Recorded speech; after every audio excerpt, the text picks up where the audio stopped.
is Banjoist Mark Cabbage, and welcome to today's musicmoose.org lesson on intermediate and advanced banjo.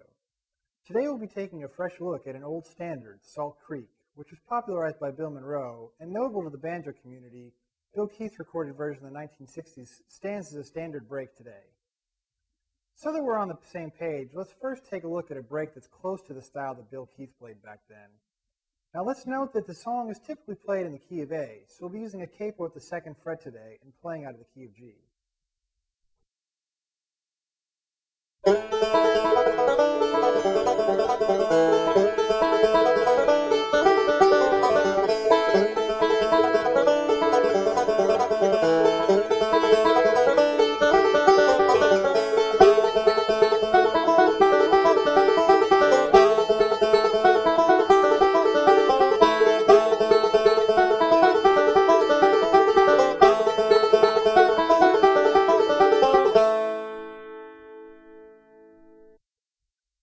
So that was the Keith-style rendition of Salt Creek. I'm assuming most of you as bluegrass banjo players are familiar with something similar to the break. So now instead of playing that, which is what you typically hear in a parking lot, let's take a look at a break I created for this lesson, which features a mix of Scruggs, melodic, and single string styles.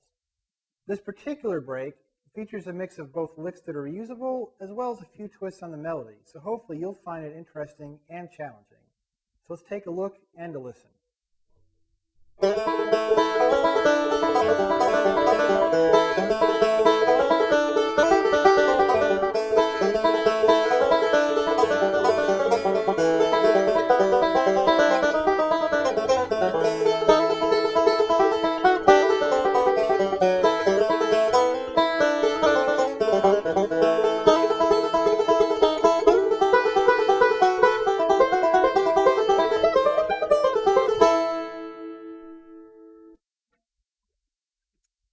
So Salt Creek is played in a pretty standard AABB format. And let's just run through the chords here to make sure you understand how the progression works, and that will help explain how the licks that I played work over the song. So the first part of the song, or the A part, would be like follows. The A chord, D, G to E, back to A, G. So notice that the first set of changes, the E, or the 5 chord, is twice as long as it is the second time through. The B part chords to the song are much simpler and are as follows. A, G,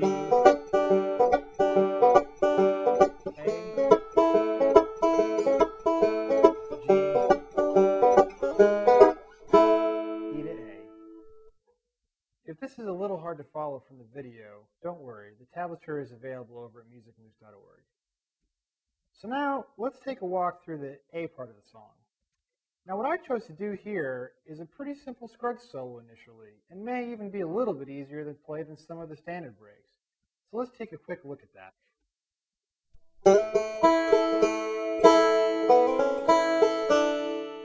So notice here we just have a couple simple forward rolls with little pinches in the middle and a stop on the C, or the, I'm talking out of the key of G here, the D note, which signifies our change to the 4 chord.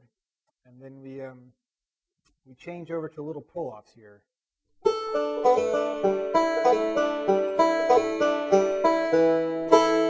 And note here how we end on the E note to signify our change into the 5 chord. And then we just sort of repeat it.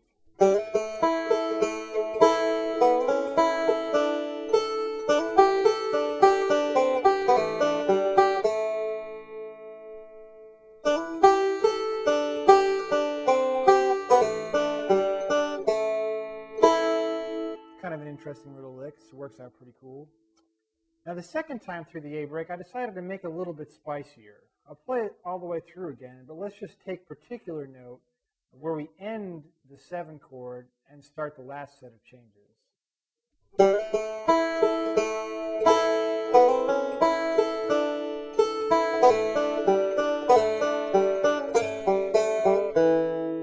That's kind of a little twist there to make it a little bluesier.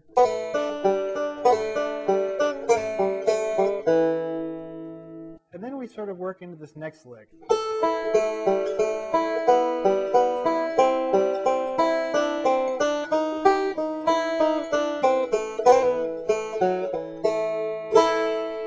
That particular lick is something that I've heard a few banjoists play in some form or another over the years. I believe I grabbed that particular idea from a Bela Fleck recording in the 1980s, but I sort of took it and I put my own interpretation out there, particularly with the ending. What I'd really like to point out here is how we pushed the melody of Salt Creek to the limit, I would say, but then we came back and ended it with a classic Scruggs Crow lick. So let's go through this lick one more time here to make sure that it's clear.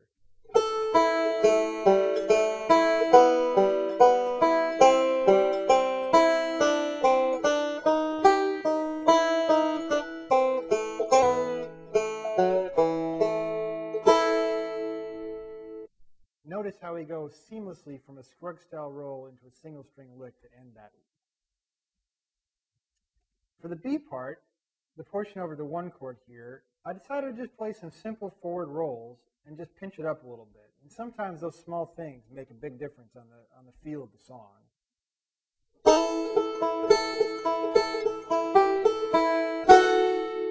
And that will lead us into the 7 chord.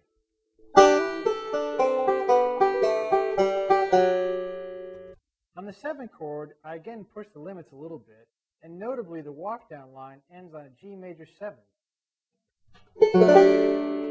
which is a bit weird for Salt Creek, but it's cool.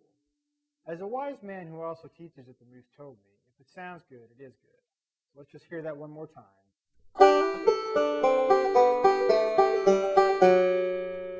And then on the tag of this first time through the B part, I sort of re-emphasized the melody, but made sure to syncopate it a little bit by breaking up the roll, which also I think adds a big punch to the song.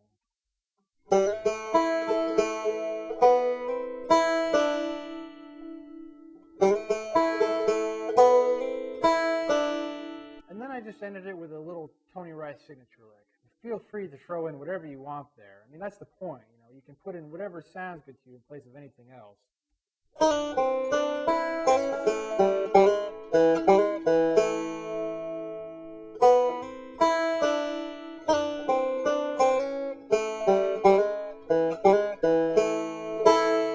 Now for the second time around the B part, I chose to start the same, that is with the forward rolls and a little pinch, but then on the 7 chord, I slid up the neck to the 2nd position G. And note that it's still simple rolls though, as I pointed out.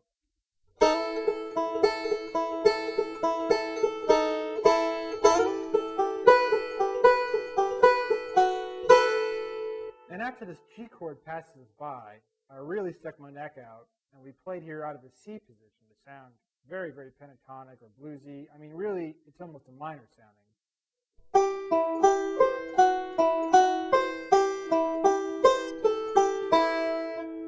Sort of a little kind of inverted roll there that sounds cool.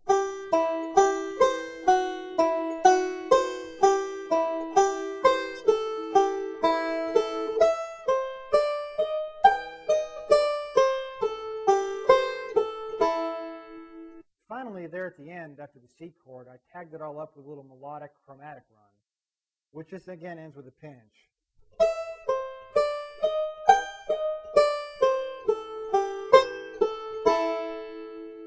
And just note how we work out of the C chord and use the open notes to let us move up the neck.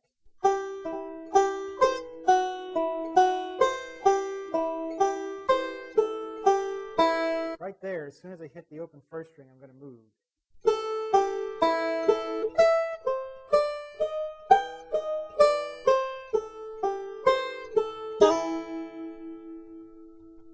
And so that's my version of Salt Creek. In today's lesson, we took a look at how to add some fresh and spicy licks into an old standard, Salt Creek. The most important part of today's lesson, though, is to illustrate that you can put whatever you want into a song. If it's your own spin, it's a good thing. So I hope you enjoyed it and have fun learning it. If you have some trouble, though, feel free to private message me back on the site. So that's it for today. See you next time back at the Moose.